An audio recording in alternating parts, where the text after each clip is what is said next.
marcas no coração dos outros, né? Obrigado pela acolhida carinhosa e afetuosa, manifesta aquilo que a gente vai deixando na história um dos outros. Pois bem, mais uma noite nós nos encontramos aqui para celebrar a história de Senhora Santana, para celebrar o seu testemunho e para escutar a palavra de Deus, que é sempre viva e eficaz e mais penetrante do que uma espada de dois gumes, como afirma o autor da carta aos Hebreus no capítulo 11. Esta palavra deve sempre nortear a nossa vida. Nós estamos durante o tempo comum que todos nós já sabemos, porque ouvimos inúmeras vezes, que tem como tema central, que norteia a reflexão da liturgia da igreja, o tema do seguimento de Cristo. Durante o tempo comum nós vamos contemplando a missão de Jesus, a sua vida pública, e no caminho de Jesus muita gente se encontra com Ele. Algumas pessoas são levadas até Jesus pela força da fé, porque acreditam que nele repousa uma força da graça de Deus, porque por onde ele passa ele vai deixando sinais da misericórdia e do poder de Deus na vida das pessoas. Mas também no caminho de Jesus aparecem outros que não acreditam nele e que muitas vezes fazem ciladas na tentativa de colher Jesus em alguma palavra para poder condená-lo. O que nós ouvimos agora são os fariseus, mestres da lei, que chegam para Jesus e lhes pedem um sinal. Realiza um sinal. O sinal que eles pretendem que Jesus o faça, não o faz por força da fé, porque acreditam em Jesus, porque reconhecem a autoridade de Deus presente nele, não. Mas pedem a Jesus um sinal como uma prova. Ou seja, estão querendo tentar Jesus com isso.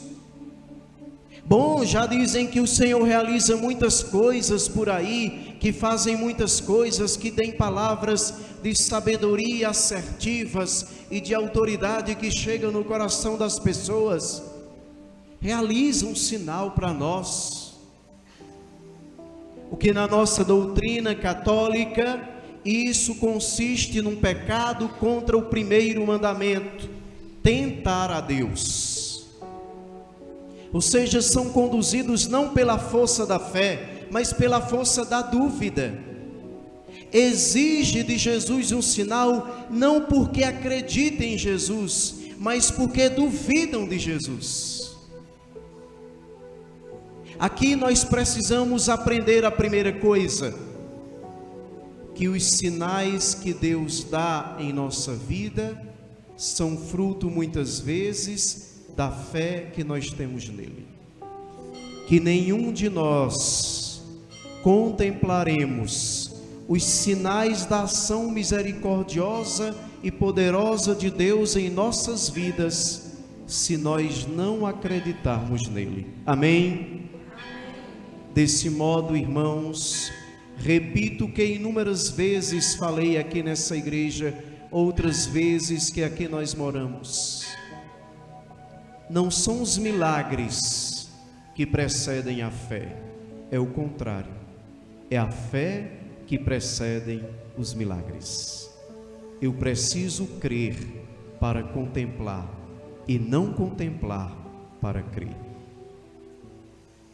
Mas deixa eu dizer, o Evangelho nos convida a dar um passo maior na fé.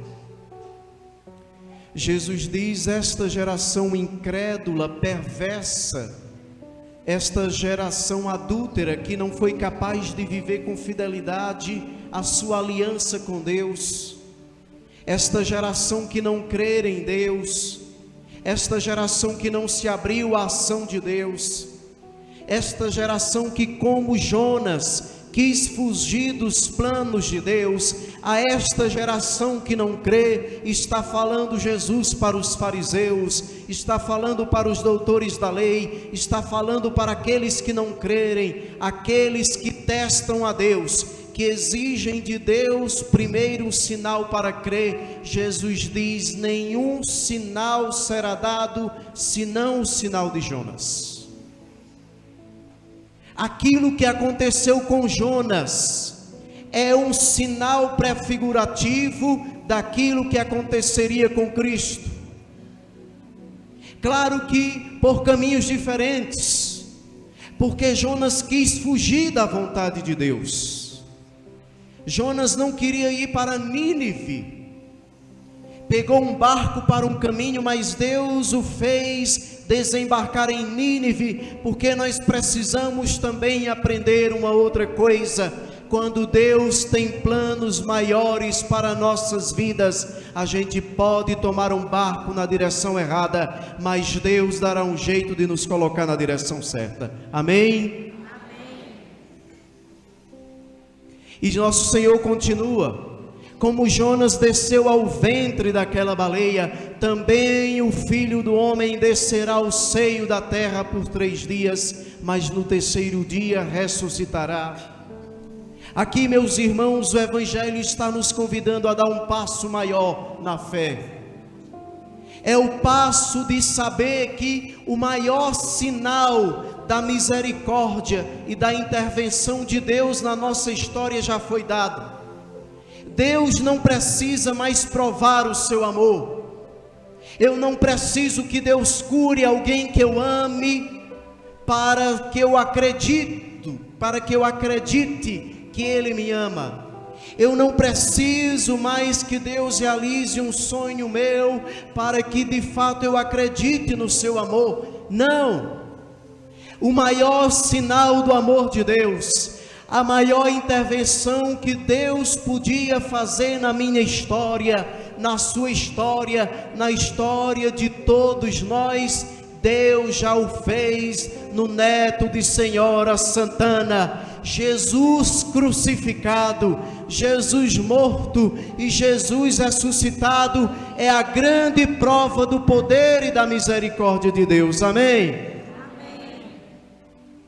Deus já manifestou o seu amor por nós, quando, como expressa São Paulo apóstolo, quando nós éramos pecadores, quando nós merecíamos o castigo, quando nós merecíamos a condenação, Ele morreu por nós. Não existe maior prova de amor de Deus por mim do que a entrega do seu Filho na cruz. Mas nós muitas vezes esquecemos isso.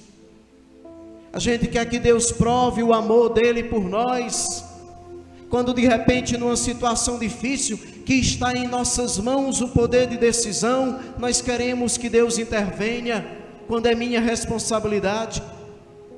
Quando eu quero acreditar que Deus me ama, se Ele cura alguém que eu amo muito. Não, a maior prova do amor de Deus para conosco já foi dada na cruz.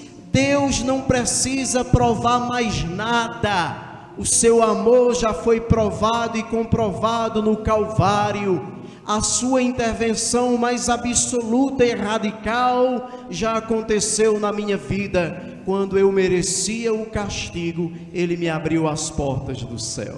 Amém? Então cuidado para você não se iludir achando que tem fé quando não tem. Os homens de fé não pedem mais sinais nenhum a Deus, porque compreendem que o sinal já foi dado. É Jesus morto e ressuscitado.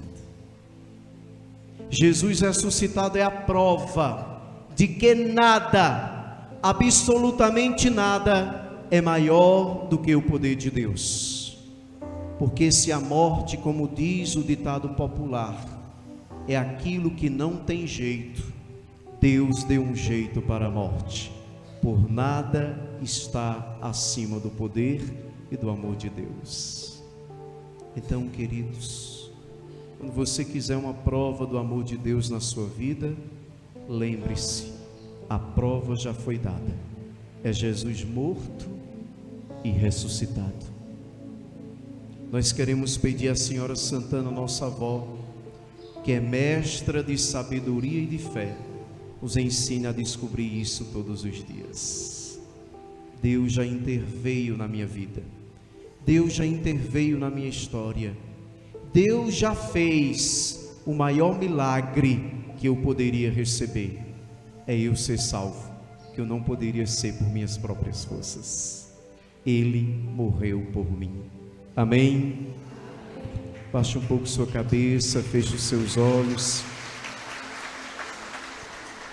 e reze assim comigo. Senhora Santana, Mãe e Mestra de sabedoria, em cujo coração e consciência repousava a certeza da fé, a certeza de que Deus nos ama acima de tudo e que é capaz das coisas mais absurdas para nos resgatar, para nos redimir.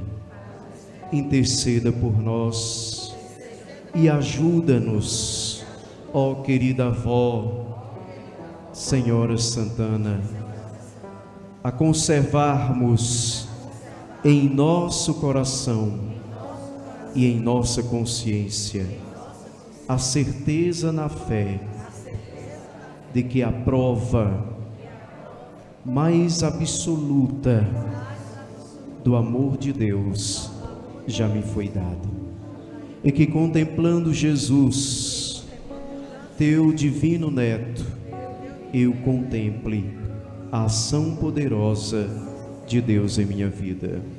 Amém. Senhora Santana, rogai por nós.